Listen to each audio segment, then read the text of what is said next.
Should South Carolina meet up with Iowa in the national championship game? I think Dawn Staley and the Gamecocks would have to worry about a little bit more than just what number 22 is doing on the hardwood. You are Locked On Gamecocks, your daily podcast on the South Carolina Gamecocks, part of the Locked On Podcast Network, your team every day.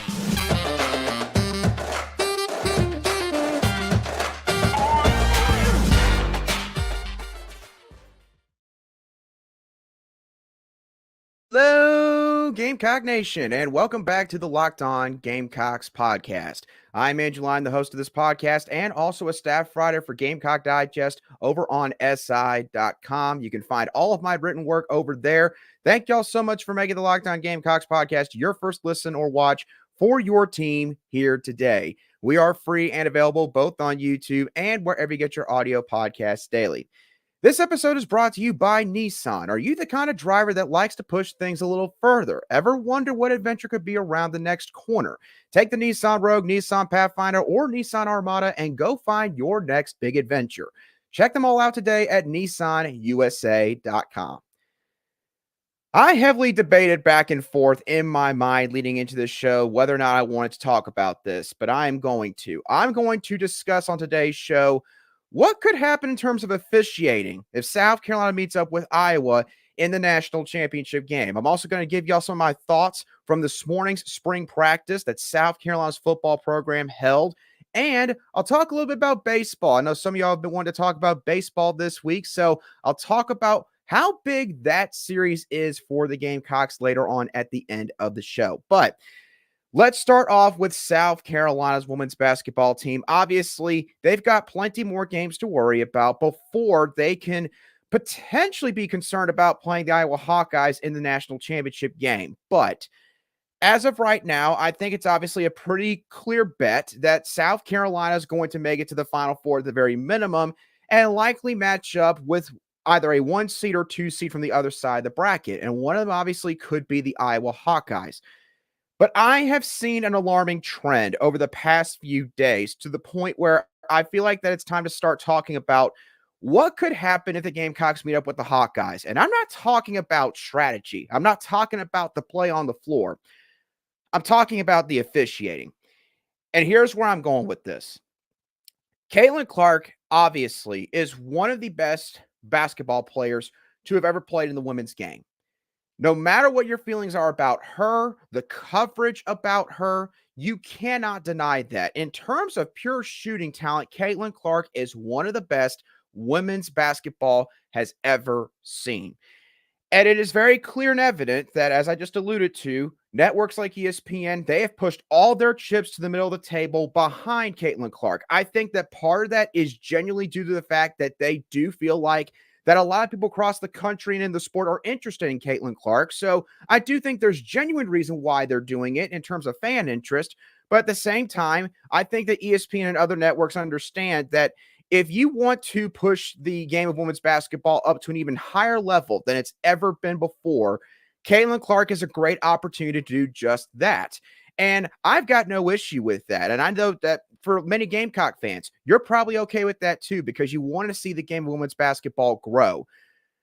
But I also do think there's a fine line here. And the fine line that I'm getting at is you don't want it to get to a point where people can openly question how games are flowing, how games pan out when Caitlin Clark is playing on the floor. The best example I can give in that regard is Iowa's round of 32 matchup against West Virginia from earlier this week. I believe the game was played on Monday night. Iowa struggled in this game. They won, I believe, by 10 points, 64-54. But this game, all you have to do is look at the foul discrepancy. In terms of fouls called, West Virginia was called for 27 fouls. Iowa, on the other hand, was called for only 11 fouls. In terms of free throw attempts, West Virginia only had 5 for the entire 40-minute basketball game. That's an average of 1 free throw attempt every 8 minutes of game time. Iowa, on the other hand, averaged 30. So they had more free throw attempts than West Virginia had fouls. And by the way, once again, West Virginia had 27. So basically, every time West Virginia was fouling, Iowa was going to the line for at least one free throw attempt on average. And then you look at the fourth quarter, the final 10 minutes. Iowa was up 10 to start that quarter, but as some of you may recall, West Virginia mounted a comeback. They tied the game at 50 with 3 minutes and 43 seconds left on the clock. In the final 10 minutes of play, West Virginia was called for 12 fouls, almost half of the amount of fouls that they were called for the entire game. Iowa was only called for 4. So I'm not, of course, going to say that that's the only reason Iowa won the game. You could say West Virginia probably took too many threes. You could say that they had their chances and they just didn't make clutch shots. You could say a bevy of things in that regard. But I do think that it's quite noteworthy when you look at these stats, just how much of a gap there is between Iowa and West Virginia. Caitlin Clark's last home game at Iowa, it does make people sit there and wonder, were they going to let Caitlin Clark possibly lose this game in front of her home state, in front of her home crowd in the second round of the NCAA tournament, her final tournament before she moves on to the next level? Probably not. At least you definitely can say it would not benefit the networks if that happened.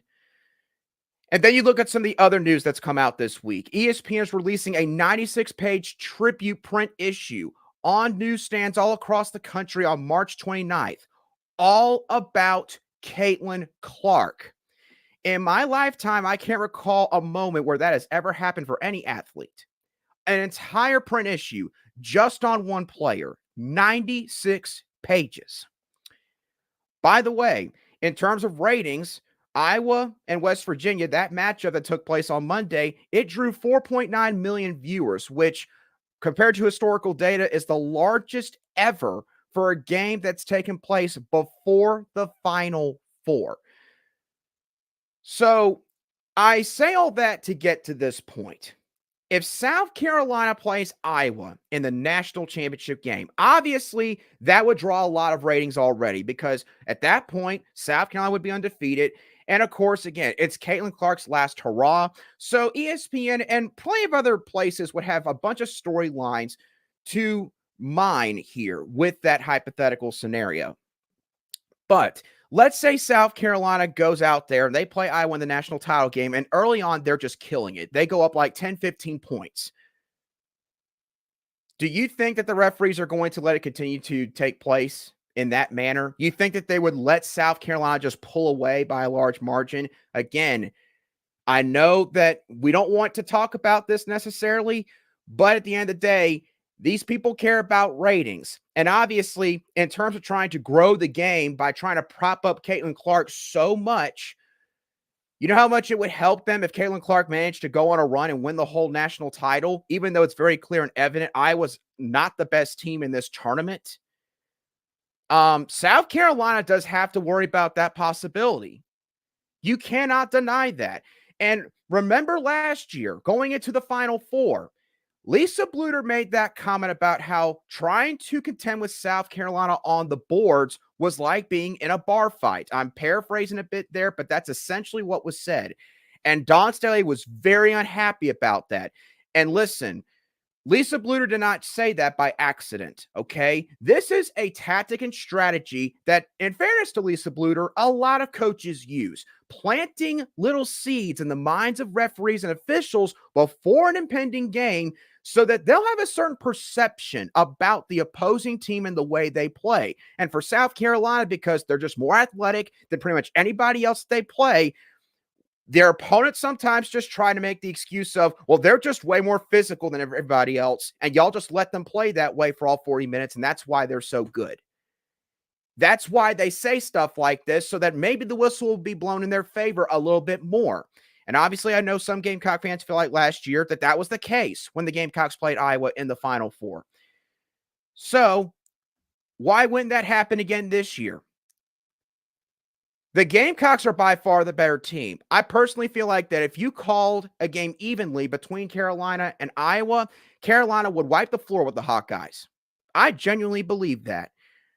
But we all know how this game works when it comes to ratings. We know how much now more than ever TV networks are getting more and more involved in the inner workings of collegiate athletics. Let's just say their best interests don't lie with South Carolina just blowing out everybody, especially in the national title game against potentially a Caitlin Clark. Maybe you could argue by that point they will have gotten their fair share of money and revenue, and they'd be okay with whatever happened in the national title game. I don't buy that for 1 second. I don't. So I do think that Dawn Staley and the Gamecocks have to be aware of that. I'm sure they are aware of that. And if I was Dawn Staley this year, I would be making sure, not publicly to the media, but behind closed doors, I'd be making sure I'd be talking about those forearm shoves that Caitlin Clark gives out a lot that don't seem to get called by very many officiating crews. I would be doing stuff like that because you've got to be on the offensive in that regard. You cannot just allow Iowa's head coach to say something like she said last year and not have any pushback, at least privately. So that's going to be something interesting to watch. I'll be very interested to see how the Iowa-Colorado game's officiated, along with the LSU-UCLA game. Keep an eye on those two games in terms of where the whistle is going in both those contests. Now, South Carolina's football team took the practice field earlier on Thursday morning, and we didn't get to see a whole lot of different stuff. However, there was a third down competition that was eventually initiated by head coach Shane Beamer, and so we got to see the first team for the offense and defense, at least for this practice. What were my thoughts on those groups? I'll talk about that more in just a couple moments right here on Locked On Gamecocks.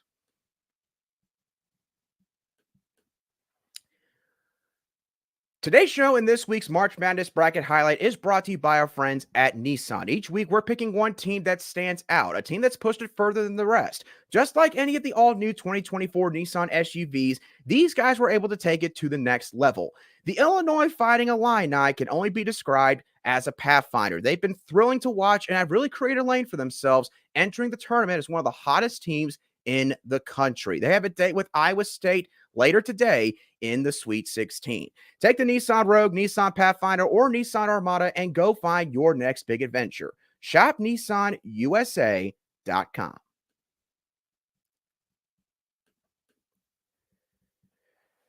Today's show is also brought to you by Better Together, the first cooperative daily fantasy application that offers a familiar experience for existing daily fantasy sports players with a social twist. You can play with a friend or a teammate, which provides a sense of camaraderie and enhances the social experience of watching sports. It's also a great way to stay connected with your friends when gone are the days of watching sports together in person. And it can also put your group chat to the test and give yourself a chance to get some bragging rights over some of your other friends. Download Better Together now from the App Store and sign up using promo code LOCKEDON for a chance to win your share of over $1,000 in cash prizes. Remember the code LOCKEDON because winning alone is fun, but it's better together.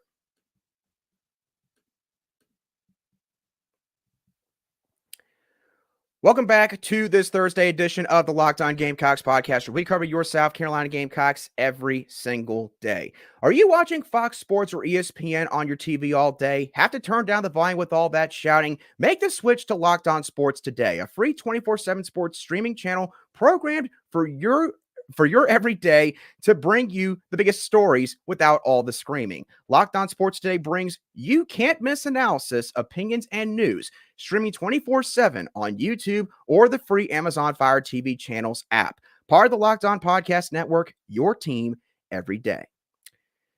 South Carolina's football team took the practice field earlier this morning for their fifth practice of the spring, and we got to see a little bit of third down competition between the offense and the defense. They did 3 total reps, having a first team, second team, and third team rep. But obviously, for the purposes of this show, we'll be talking about the first team. So offensively speaking, Lenore Stars obviously was the starting quarterback.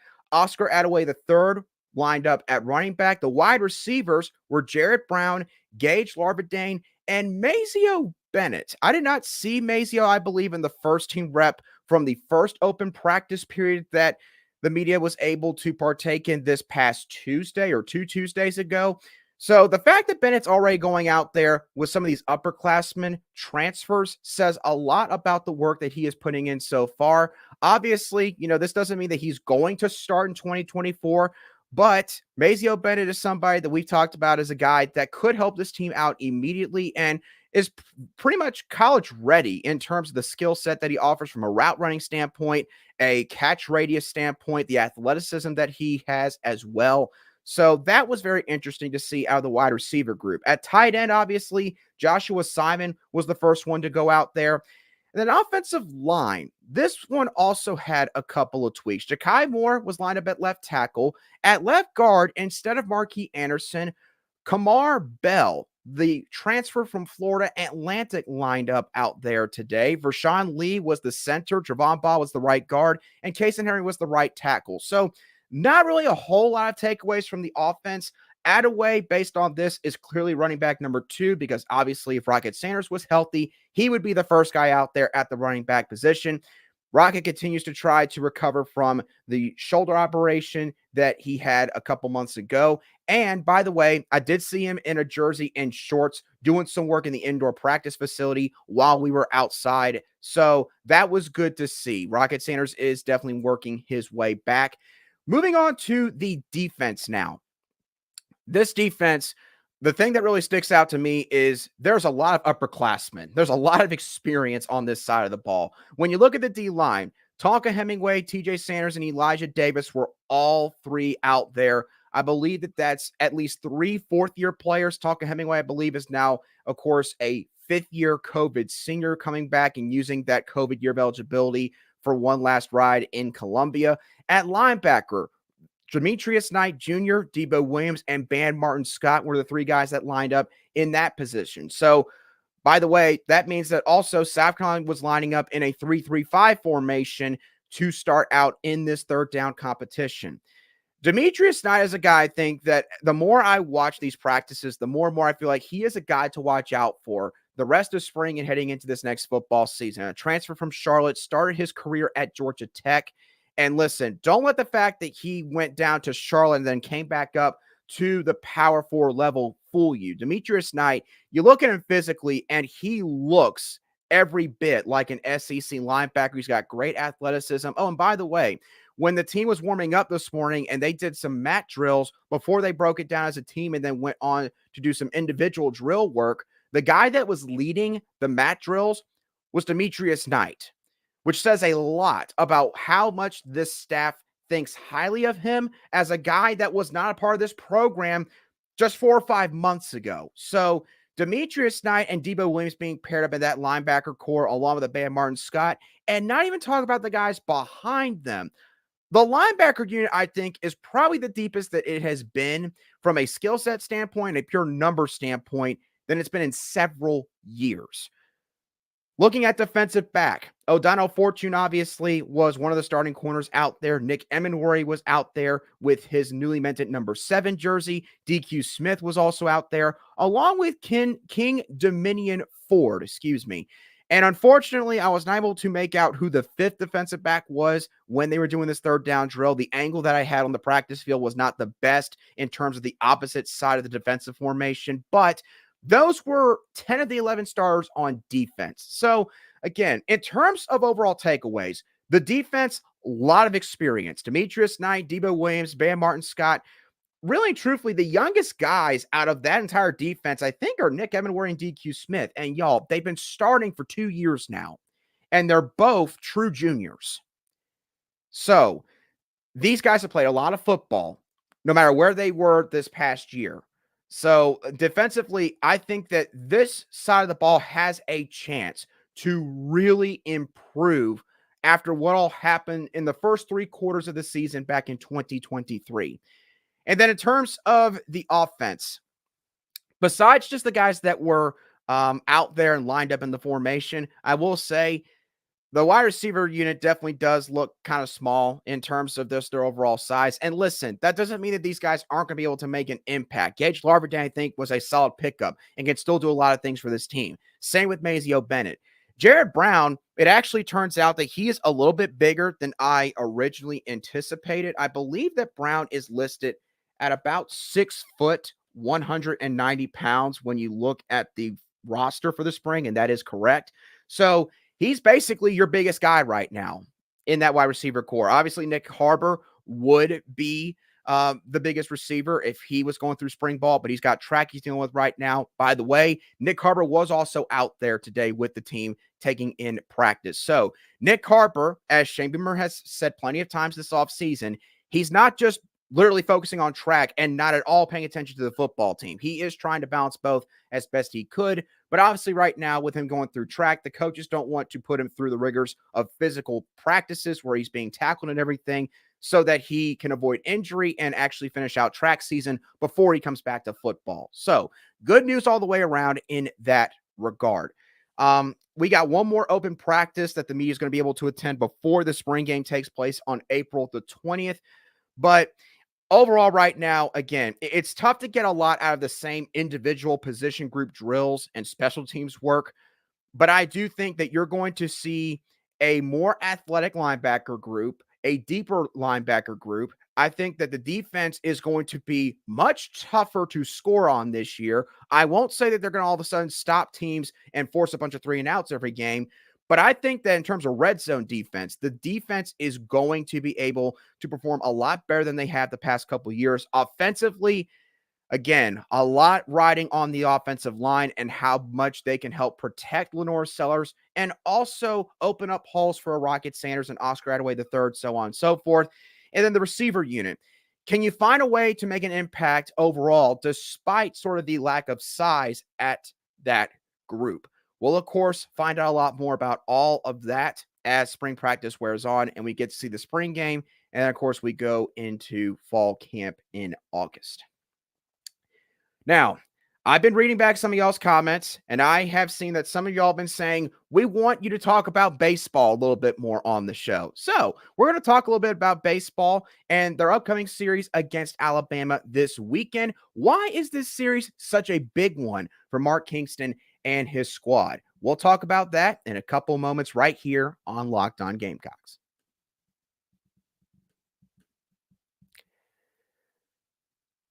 Today's show is brought to you by Amazon Fire TV. Fire TV is your destination for sports, from live games to highlights to in-depth analysis. Fire TV offers amazing viewing experiences with smart TVs, as well as the Fire TV stick that you can plug into your existing TV that provides access to millions of movies and TV shows, as well as free and live TV. Whether it's opening weekend for baseball or the college basketball tournament, you're going to want to have a Fire TV. Fire TV recently created Fire TV channels to deliver a constant supply of the latest videos from your favorite sports brands, all for free. That includes all of us here at Locked On and most of the big pro leagues and college conferences as well.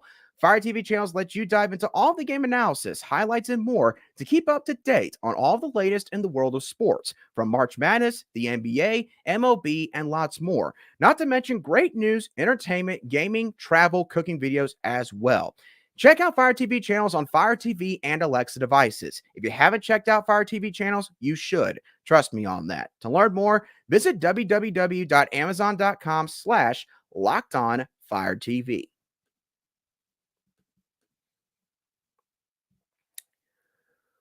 Welcome back to today's edition of the Locked On Gamecocks podcast, where we cover your team every single day.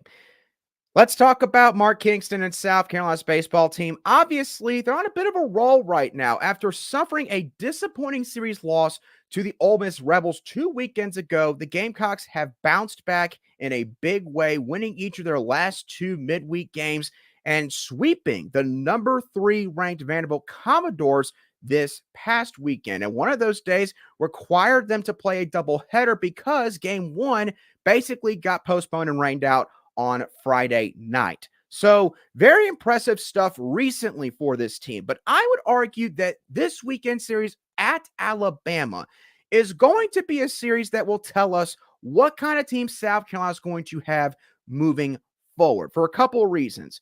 One, to this point in the season, South Carolina has struggled to win games against high major competition away from their home ballpark. As a matter of fact, in 5 games to this point in the season that have been played at either a neutral site or in another team's home ballpark, a Power 5 team, South Carolina possesses a record of 1-4 in those 5 games. And 3 of those losses, of course, have been decided by just 1 run. 2 of those losses came against Clemson. The third one came against Ole Miss in game 1 of that series. So it's not like South Carolina's been getting blown out when they're playing away from Founders Park, but they haven't been able to find a way to win when facing better competition away from home.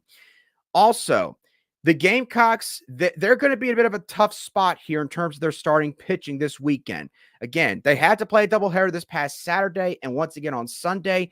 And because this series is starting later tonight, that means the starting pitchers are working on shorter rest. Eli Jones is supposed to pitch tonight, despite the fact that he pitched last Saturday, and he threw, I believe, 85 pitches in what was probably his best outing of the season. He carried a perfect game all the way into the 7th inning against Vanderbilt. Was a phenomenal performance, but now he gets one less day of rest, or actually 2 less days of rest than he usually gets as he faces this Alabama team on Thursday night. And by the way, this Crimson Tide squad, they've got a really good batting lineup. They have 8 regular starters in their lineup who possess an OPS or on-base plus slugging percentage of .936 or higher. Their 2 best batters are Gage Miller and TJ McCants. McCants, you might recall, because he transferred from Ole Miss this past offseason to Alabama. Those 2 guys have combined for 40 extra base hits and 22 home runs. So yeah, in terms of damage, those 2 deliver the most when they are at the plate. Now, sticking with the starting rotation, in my opinion, this game is going to lean on how these starters perform against Alabama starters. You look at the batting line for Alabama, it's quite solid, but when you look at their pitching staff, it's a little bit different. Bama does not have a deep bullpen, I would say, and their starting rotation, bit up and down. They have one guy, and I believe Greg Ferrone, who's projected to be their starter on Saturday. He's their best starter by far. The rest of the guys, though, are a little bit shaky. In my opinion, to limit all this down to one thing, the most important player for South Carolina this weekend in this series is Dylan Eskew. Dylan Eskew, he has been a bit of a roller coaster as a starter this season. Eskew has had his moments where he has pitched quite well, particularly early on in games, but the big negative so far about Eskew has been when he has faced a batting line the second time around. Typically, his numbers just plummet. It's like the batting line for the other team, basically, they kind of have Dylan Eskew figured out by the time they come back up to the plate the second time through. So Eskew, whether he's being a bit too predictable in his pitching sequences or whatever the case may be, he's got to find a way to change that this weekend. And it's not going to be easy against an Alabama team that, as I just mentioned, has a pretty deep batting lineup based on the numbers, and they're playing at home. Oh, and on top of all that, the Crimson Tide got swept by Georgia last week and on the road. So they're going to come into this game highly motivated, and they're going to want to get this one badly because in the SEC, especially in a year like this, where you've got so many teams that are so good in this league, you really don't want to lose 2 straight series in a row in conference play. You don't want to have that happen because it could be the difference between you making the postseason or not later on this year. So South Carolina's going to face a hungry Alabama team that's going to have a chip on their shoulder. They're going to be playing in their home ballpark, which obviously is going to help them. I do think South Carolina can win this series. I don't think either team's going to sweep here. I think it's going to be a 2-1 series win, whoever gets it. But in my opinion, it's going to all come down to the starting pitching. And I worry about South Carolina having less rest in that regard. If Eli Jones, say, gets blown up on Thursday night, which who knows, that could happen. He's working on 5 days rest. Then that could put South Carolina in a bind because this bullpen, look, they've got some good arms in there. Obviously, Chris Veach is the biggest name. Garrett Gainey has turned it out to be a great closer for South Carolina.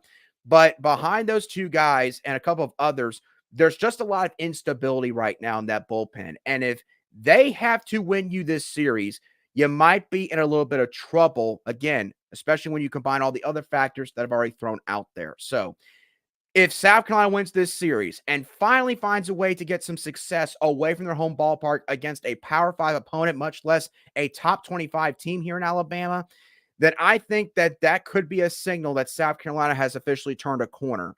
But if they lose this series, especially in somewhat embarrassing fashion in a couple of games, then South Carolina will still have some work to do, especially when it comes to how they play on the road. We're going to learn a lot either way about this team later this weekend. With that being said, that's going to do it for this edition of the Locked On Gamecocks podcast. Hope that y'all thoroughly enjoyed today's show. As always, what are your thoughts on South Carolina potentially playing Iowa in the national title game and how the officiating could play a role in that potential matchup? What are your thoughts on the football team and what you've been hearing throughout the spring so far? And how big do you think this series is for South Carolina's baseball team facing the Alabama Crimson Tide this weekend? Let me know your thoughts down below in the comments section if you watch today's show on YouTube, or you could shoot me a direct message on X at @ALion_SC if you listen to today's show on an audio podcast app. As always, thank y'all so much for tuning in. Have a great rest of your Thursday, and I'll be sure to catch y'all on the next show of the Locked On Gamecocks podcast.